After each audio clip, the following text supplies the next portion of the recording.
ఒక అడవిలో సింహం పెళ్ళి అవుతుందండి.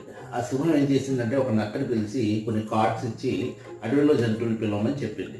అలాగే చెప్తే ఉన్నదంటే ఎవరిని పడితే వాళ్ళని పిలుపు, ఒక రేంజ్లో ఉన్న వాళ్ళని పిలువు, ఎందుకంటే నేను సింహాన్ని రాజుని కదా అడవికి అనేసి అన్నది.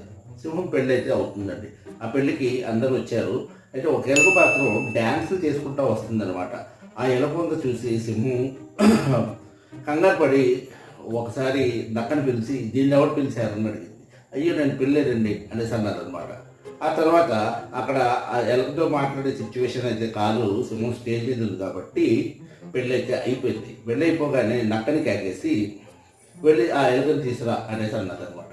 ఎలుకని తీసుకురాగానే అడిగింది, నిన్నెవరు పిలిచారు, నువ్వు ఎందుకు వచ్చావు నా పెళ్ళికి అనేసి అడిగితే, నేను ఎందుకు రావడం అంటే నేను కూడా సింహాన్ని పెళ్ళికి ముందు, ఇప్పుడు నా పెళ్ళి అయిపోయింది కాబట్టి ఎలకనయ్యాను, ఇప్పుడు నీ వద్దు అన్నదండి. ఇదండి వరుస.